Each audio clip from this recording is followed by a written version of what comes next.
الرحیم بیٹھک شاہ ملک فاروقی اکیڈمی میں میں سید عرفان احمد صاحب کو خوش آمدید کہتا ہوں، اور جو پڑھنے لکھنے والے لوگ ہیں وہ یقیناً آپ کے نام سے آشنا ہوں گے۔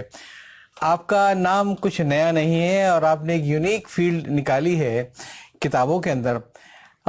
کتابیں ہم نے دیکھا ہے کہ یوں تو ماشاءاللہ آتی رہتی ہیں، اور جس میں مذہبی کتابیں بھی خاصی آتی رہتی ہیں، اس کی اپنی ایک مارکیٹ ہے۔ کچھ میں نے دیکھا ہے کہ لوگ اپنے شاعری کے مجموعے بھی چھاپتے ہیں، ایک اچھا ہے، چیز ریکارڈ پہ آتی ہے۔ تو میں آپ کو خوش آمدید کہتا ہوں اپنی بیٹھک کے اندر، شکریہ۔ اور آج آپ کے آنے کا میں یہ فائدہ اٹھانا چاہوں گا کہ ہم آپ سے، آپ کے حوالے سے، آپ کے پروفیشن کے حوالے سے، اور یہ ایک آپ کی اپنی خاص پہچان ہے کیریئر کونسلنگ، اس کے حوالے سے زیادہ آپ سے فائدہ اٹھا سکیں۔ تو عرفان صاحب، پہلے ذرا مجھے بتائیے کچھ اپنے بچپن کے بارے میں، اپنے اسکولنگ کے بارے میں، آپ نے کالج وغیرہ سے کہاں سے لی، کون سی یونیورسٹی سے آپ نے ایم اے پی ایچ ڈی وغیرہ کیا، ذرا سب بتائیے پہلے میں۔ بالکل بچپن میں جب میں نے ہوش سنبھالا تو مجھے اچھی طرح یاد ہے کہ ہمارے گھر میں تعلیم و تربیت اور ہمدرد نونہال آیا کرتے تھے۔ تو میرے خیال میں شاید میری عمر 2 سال بھی نہیں ہوگی، ایک بہت دھندلی سی یادیں ہیں۔ تو میری والدہ نونہال اور ہمدرد صحت میں تصاویر بچوں کے رسالوں میں بنی ہوتی ہیں، تو ان کو سامنے رکھ کے مجھے کہانی سناتی تھیں۔ کیا عمر آپ نے بتائی اس وقت؟ میں شاید 2-2.5 سال ہوگی۔ تو 2-2.5 سال کی عمر سے آپ کی والدہ نے آپ کے سامنے کتابیں رکھنی شروع کر دی تھی؟ جی جی جی بالکل۔ اور شاید یہی وہ پرائم ایج ہوتی ہے جس میں بچوں کو راغب کیا جاتا ہے، بالکل، کیونکہ وہ اس کی بہت اچھی بات کی آپ نے۔ اور تھوڑا سا جب میں اور ہوش بہتر ہوئے تو پھر میری والدہ مجھ سے کہتی تھی کہ اب تم مجھے کہانی سناؤ۔ تو میں اس وقت تک اسکول نہیں گیا تھا، تو میں اپنی والدہ سے کہتا تھا کہ میں کیسے سناؤں، مجھے تو پڑھنا ہی نہیں آتا۔ تو میری والدہ پھر کہتی تھی دیکھو یہ تصویریں بنی ہوئی ہیں نا، یہ کیا ہے، یہ تو وہ کیریکٹرز کی بنیاد پہ وہ والدہ کہتی تھی کہ مجھے کہانی سناؤ۔ تو نتیجہ یہ نکلا کہ وہ ایک کریٹیوٹی پیدا ہونا شروع ہوئی، اور اس کا نتیجہ یہ نکلا کہ میں شاید 4-5ویں کلاس میں تھا تو میں نے ایک کہانی لکھ کر ہمدرد نونہال کو بھیجی۔ وہ الگ بات ہے کہ اگلے چند مہینے کے بعد وہ کتاب میرے استاد مرحوم استاد محترم مسعود برکاتی مرحوم کے خط کے ساتھ واپس آ گئی کہ آپ کی کہانی ناقابل شاد ہے۔ ارے ایک 4 سال 4تھی کلاس کا بچہ جو ہے وہ کیا لکھ سکتا ہے؟ اور وہ خط میں نے اپنے پاس اس طریقے سے سنبھال کے رکھا تھا کہ جب تک وہ بوسیدہ ہو کر بالکل وہ راکھ نہیں ہو گیا اس وقت تک وہ میرے پاس محفوظ رہا۔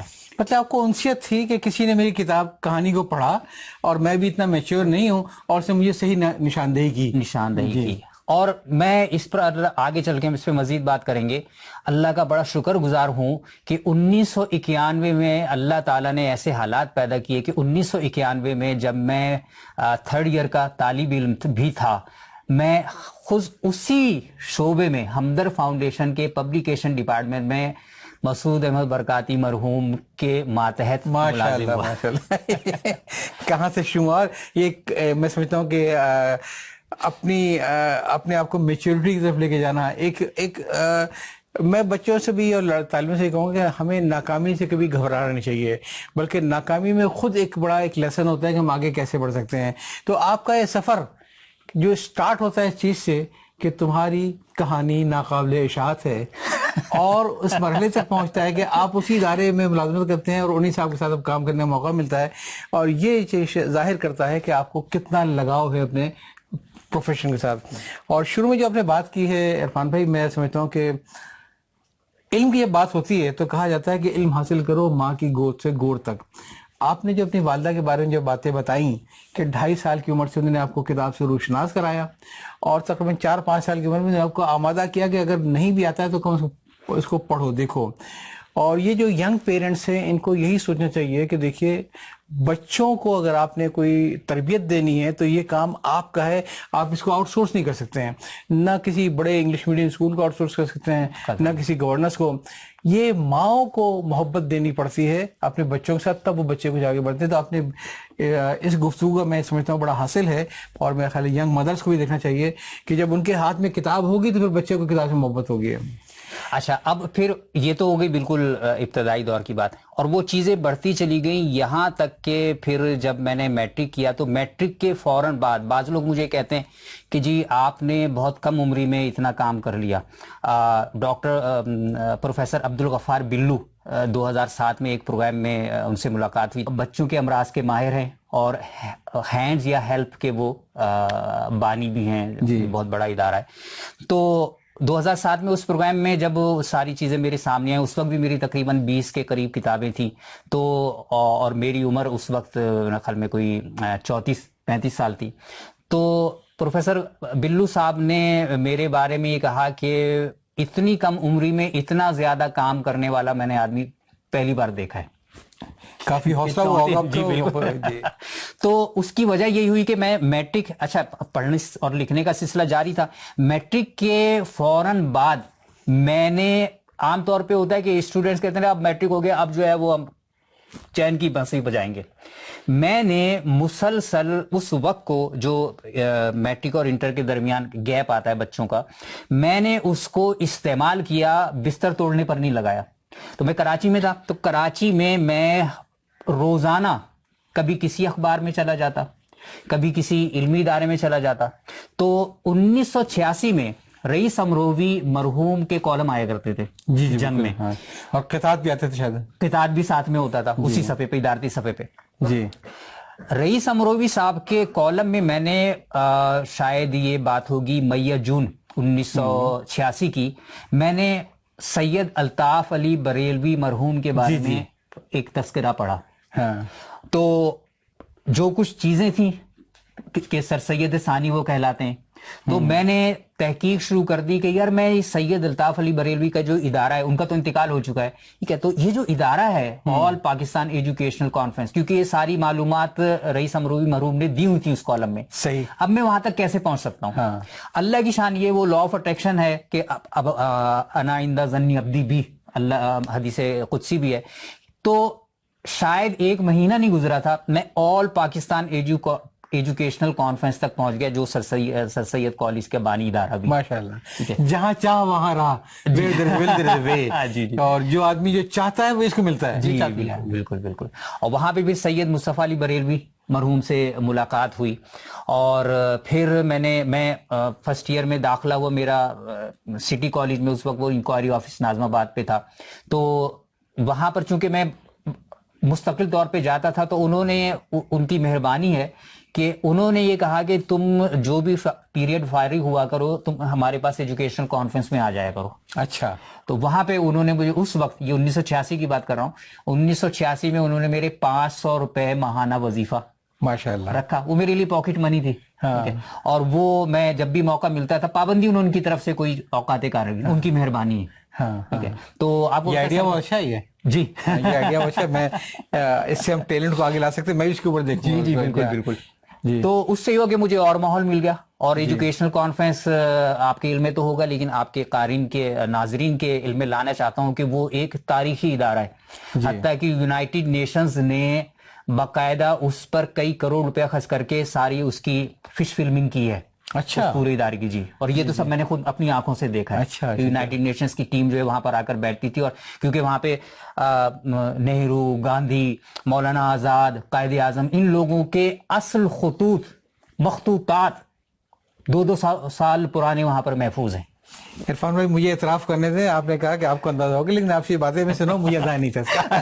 میں الطاف بریلوی صاحب بہت بڑا نام، اور ایجوکیشنل سوسائٹی بہت بڑا نام، لیکن اس لیول کا کام وہاں پہ، اور اسی شہر کراچی میں، اسی شہر کا، اور ہم لوگ کو نہیں معلوم. نہیں معلوم. میوزیم ہے پورا وہ. جی. کیا وہ ابھی بھی پبلک پلیس کے طور پہ وہ بھی ہے؟ ہاں. اب ان کے بیٹے مصطفیٰ علی بریلوی صاحب کے جو بیٹے ہیں وہ سید اجتباء علی بریلوی، اور پلس سید الطاف علی بریلوی مرحوم کے بیٹے مجاہد بریلوی، جی، یہ دونوں جن کو آپ چینلز پر بھی دیکھتے رہتے ہیں، یہ دونوں مل کر اس وقت اس ادارے کو سنبھال رہے ہیں. اور وہاں پر ایک پبلک لائبریری بھی شام میں قائم ہے، اور کوئی آدمی جا کر وہاں پر اس سے استفادہ کرنا چاہتے تو وہ انتہائی تاریخی کتابیں وہاں پر دستیاب ہیں. 3 یا 4 منزلہ لائبریری ہے وہ.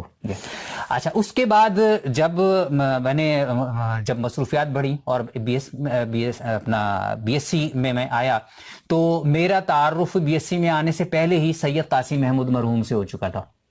میں چونکہ سائنس از مائی پیشن، میں سائنس میں سے مجھے بہت زیادہ دلچسپی ہے، اور اگر میں شاید مصنف نہ ہوتا تو میں سائنٹسٹ ہوتا. تو میں سائنس ڈائجسٹ میں نے لکھنا شروع کیا انشاءاللہ. تو سائنس ڈائجسٹ میں 2-3 مضامین شائع ہوئے تھے. سائنس میگزین کا پتہ چلا تو سید قاسم محمود مرحوم اس زمانے میں شائع کرتے تھے، جس کا پہلا نام طالب علم تھا. آپ نے جو نام لیا ایک قاسم محمود صاحب کا، اور میں نے ایک بڑی مواصلت دیکھی آپ میں اور قاسم محمود صاحب نے. عجیب.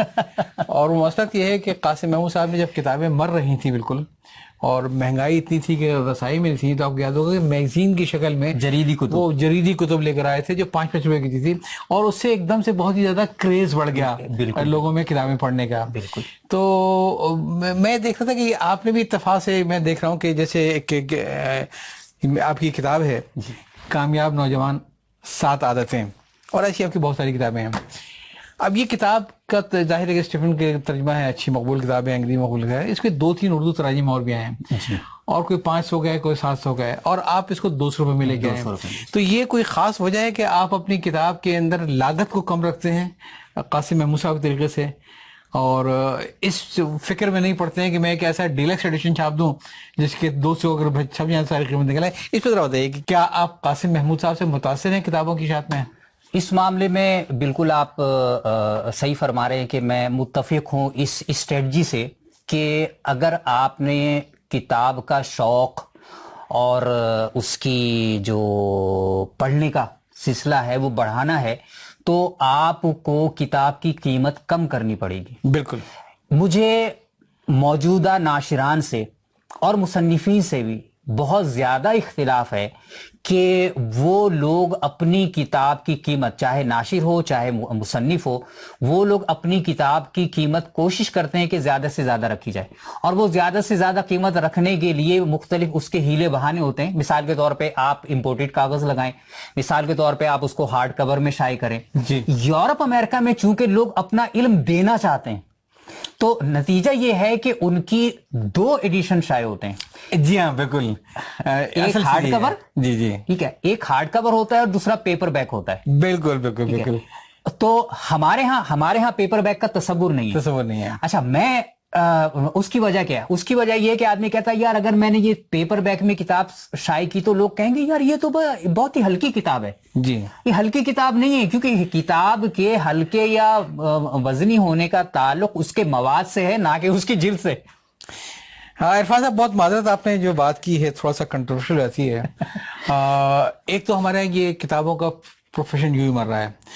دوسرے دیکھیے اس میں بہت سے لوگ بہت اچھی محنت کر رہے ہیں، اس میں کوئی شک نہیں ہے. ان کے اندر بھی آپ کی طرح کا پیشنس ہے، اور وہ بھی اس کو ایک زندگی کی مشن بنا کے لے کے چلے ہیں کہ مجھے کتابوں کا پھیلانا ہے. لیکن اس شعبے میں کالی بھیڑیں بھی بہت ہیں. ٹھیک ہے، بالکل ہو یہ رہا ہے، اور میں نام نہیں لوں گا، آپ لوگ خود بھی سمجھ جائیں گے، شہر کا بھی نام نہیں لوں گا، آپ سمجھ جائیں گے میں ان کو اشارہ کر رہا ہوں کہ بہت سے ناشرین ایسے ہیں جو کتابیں شائع کرتے ہیں مختلف سرکاری دفاتر اور مختلف سرکاری کالجز کے بجٹ کو سامنے رکھتے ہوئے، بالکل، اور 300 روپے کی لاگت آتی ہے، 1500 روپے اور 2000 روپے قیمت رکھتے ہیں کم سے کم. اور ان کی اپنی لائنیں پوری سیٹ ہیں کہ کس یونیورسٹی میں کتنا بجٹ پڑا ہوا ہے، اور وہ 2-2000 روپے کی جب کتابیں وہاں بیچتے ہیں تو ظاہر ہے کہ آڈٹ کے لیے پورا ہے. بالکل ٹھیک ہے.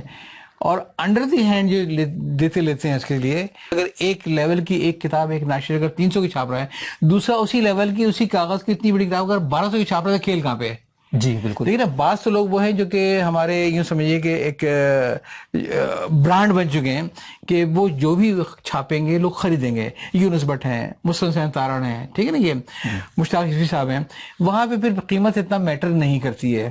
لیکن جو لوگ بنیادی علوم کو سامنے لے کے آنا چاہتے ہیں، اگر وہ 1200-1500 کتاب رکھیں گے تو اس کا مطلب ہے کہ لوگ نہ پڑھیں. وہ کیپٹلسٹ اپروچ ہے جی، جو اللہ معاف کرے وہ کتاب جیسے مقدس پیشے میں بھی سرایت کر چکی ہے. اور میرے یہ بھی علم میں ہے بہت معذرت کے ساتھ کہ یہ جب جون جولائی کا مہینہ آتا ہے، بجٹ آتا ہے، تو یہ ناشران جو ہے وہ اپنا پرانا کچرا بھی پورا نکال دیتے ہیں کیونکہ لینے والے کچھ اور ہے. تو اس پہ توجہ دینی پڑے گی، اور میں آپ کی اس بات سے اتفاق کرتا ہوں کہ ہمیں کتابوں تک رسائی دینی پڑے گی. دیکھیں ایک لوگ وہ بھی ہیں جو 30 روپے کا برگر نہیں کھاتے ہیں، اگر آپ 30 روپے برگر کھلائیں گے ان کو تو چھوڑ دیں گے، اور 300 500 اور 700 کا برگر وہ کھا لیں گے. اللہ نے ان کو دیا بھی ہے، ان کی اپنی جو بھی رائے ہے.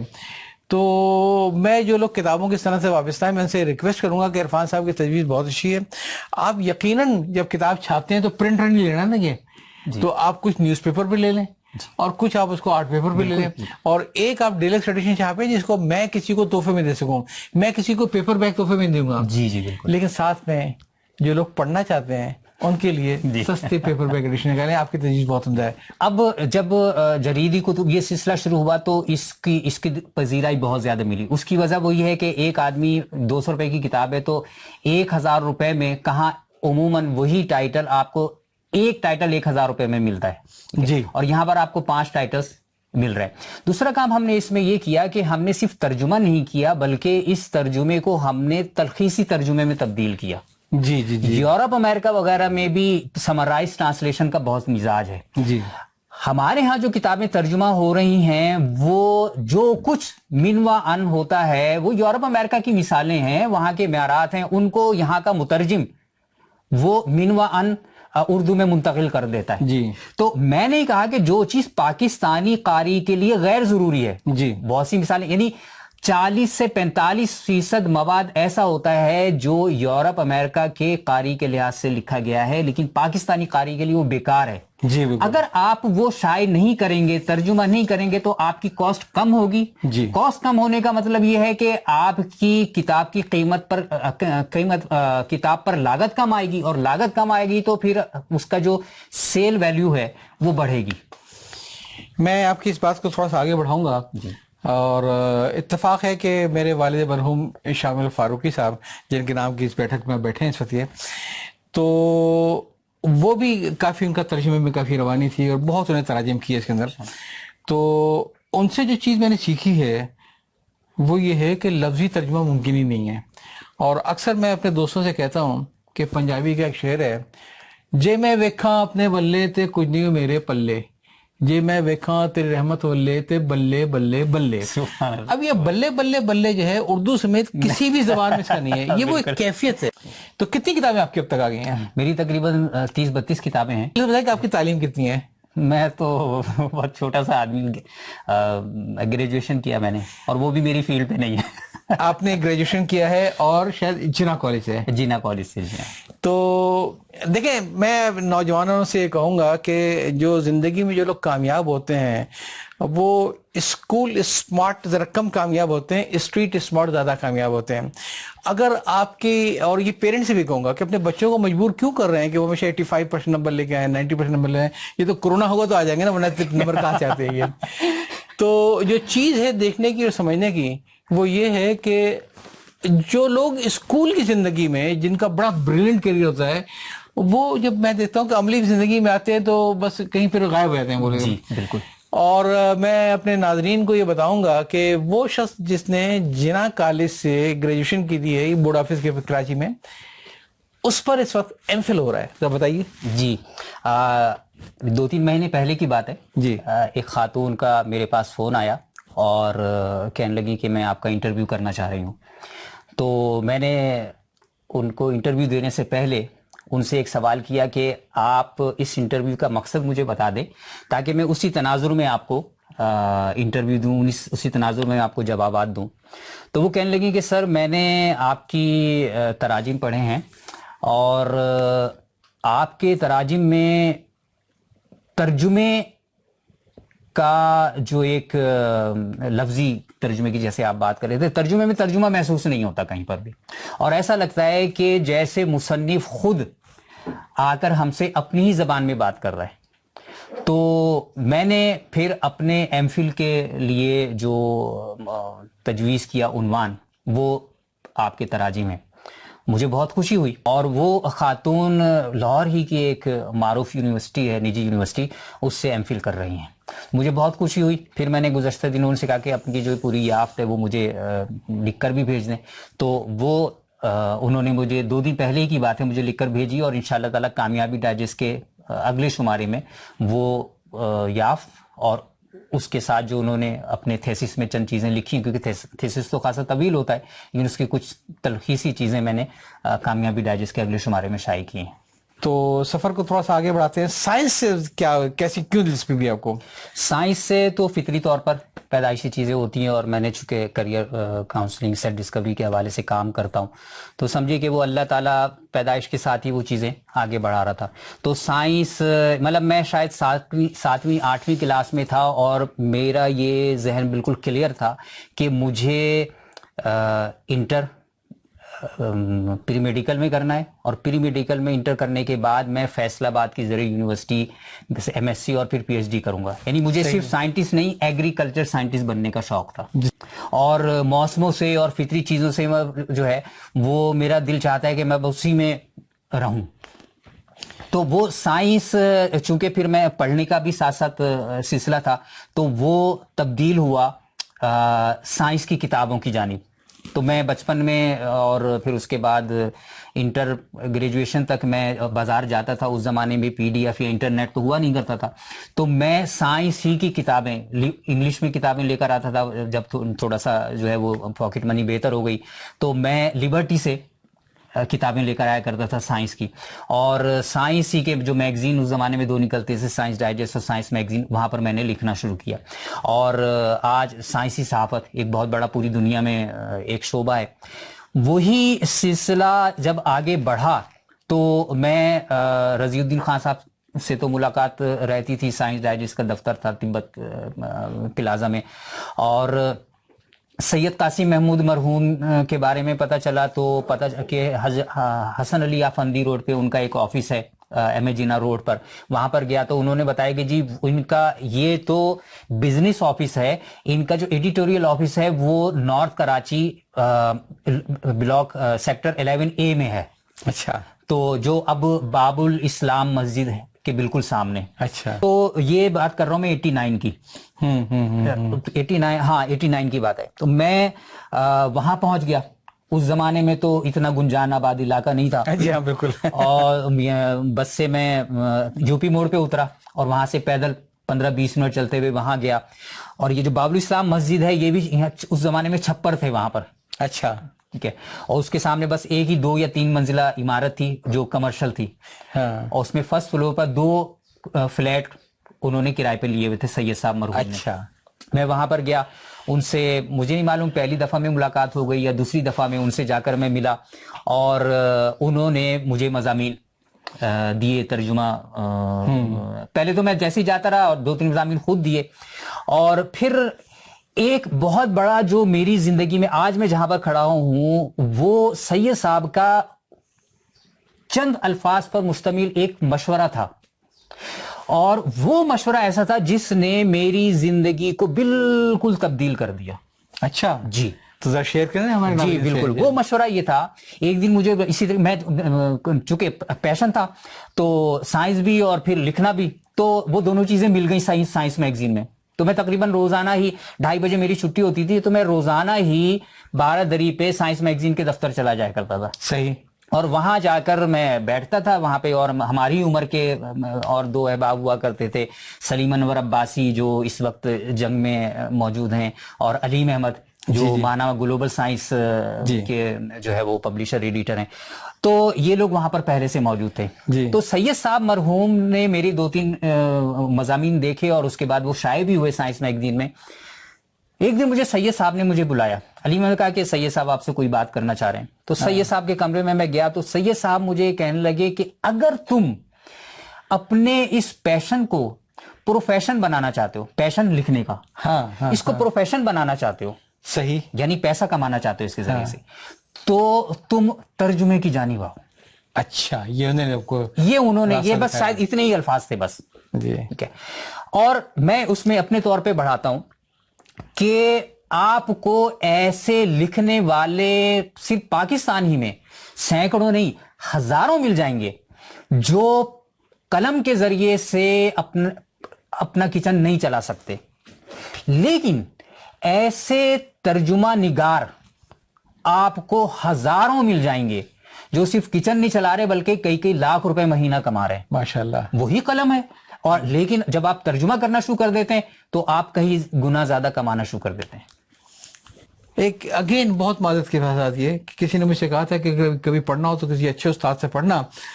دیکھیں اگر یہ لوگ